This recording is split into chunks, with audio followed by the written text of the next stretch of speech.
Ahoy, Master Guinness. So, Thursday was his rant day, which is a great thing because there's a couple of things that are burning my ass at the moment. Um, One being, well, they're both obviously to do with South Africa and our wellness. The first thing that's really bugging me at the moment is just this government and how stupid they've been with StarLink, all because they want to enrich some person by 30%. And Elon Musk is saying, no, he'll roll it out. It's not a problem. Just think about the school children and everyone in our rural areas and that all of a sudden can get internet. And then the world is their oyster. I mean, sky's the limit in terms of what they can learn. There's Chat GPT. And I think that basically what the ANC is doing, you even look at what they've done with schools, the 30% pass rate. I mean, that's not for the students' sake. It's not for education's sake. Maybe it helps the teachers because people don't get held back. But I mean, a 30% pass rate, we've seen that come through now. Okay. But I think it's a little more sinister than that. I think they want to keep our citizens uneducated and therefore dumb. And I say that with all due respect because when you have the masses that don't have an education, guess what? They'll keep voting for you. That being said, that's not my major issue today. My major issue today is, and we're going to go international, and it's very topical at the moment, and these are my views. These are my own personal views from this brain that God gave me, okay? And it's the ANC sending well wishes to Iran. Now, remember, the Persian people, I believe, are wonderful.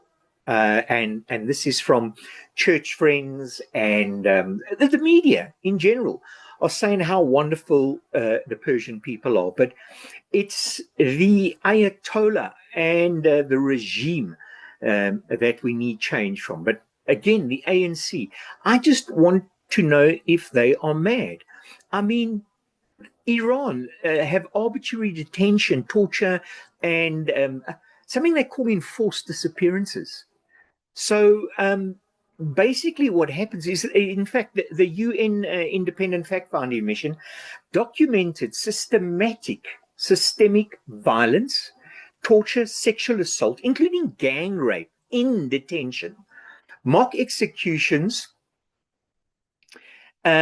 for protesters, for women, and for minors.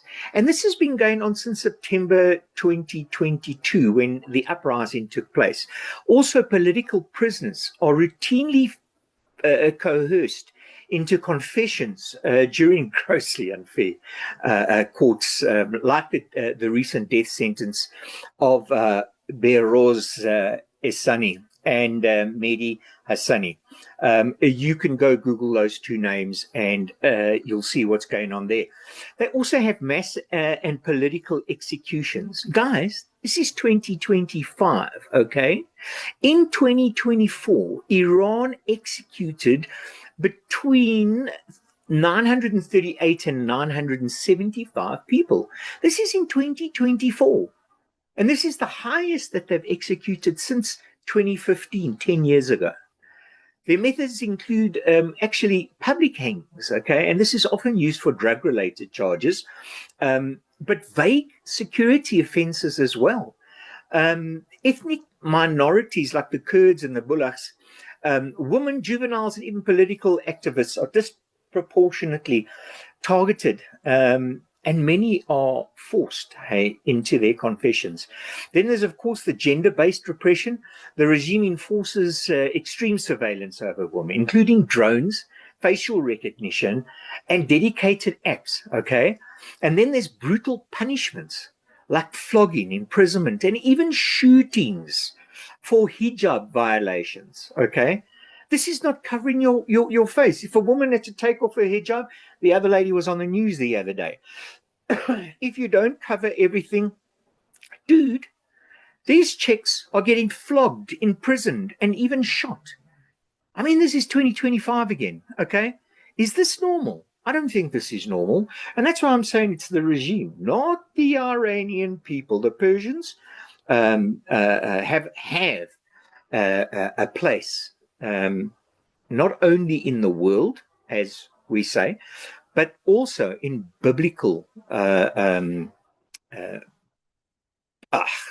biblical terms, and in terms of end-time prophecy, okay?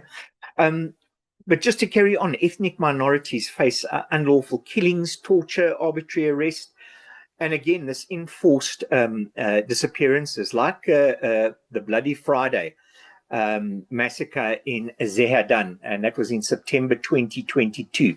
It's a stark example, okay? The Baha'i religious minority is also severely persecuted. Many are arrested, denied access to education, tortured, or imprisoned solely for their faith. Right? The ANC is sending well wishes to this regime. What about the prison cruelty and the inhumane sentences? Detainees, pardon me, particularly political prisoners, endure overcrowded, unsanitary conditions, physical torture, including beatings, electric shocks, suspension from the roof and psychological abuse. Okay, courts routinely impose flogging, amputations, blinding, or lashings. Okay, which are all violations of human dignity. Okay, so is this crimes against humanity? Remember, the ANC took Israel to the ICC for crimes against humanity. Now, experts argue that in many cases, torture, rape, killings of civilians, and mass executions actually meet the threshold of crimes against humanity. I'm sure you've got a brain like I've got a brain, and that meets your level of crimes against humanity. These abuses are not isolated, my friends. They're part of a coordinated system of repression across Iran. Again, the ANC is sending the regime, not the people, saying, here we are, we'll back you, what, on a horse and a pony, okay? When victims over there include women, children, ethnic and religious minorities, political activists, journalists, and even more, okay? So that's my bitch for today. How dare South Africa? Well, I'm not going to say South Africa because we are wonderful people, but how dare the ANC go and give our support to Iran? Not in my name, I say. That's my rant for the week. God bless you, every single one of you. And remember, here we remove the fluff, we don't talk cuck, and we use the brains that our dear Lord has given us. Shalom, until next week.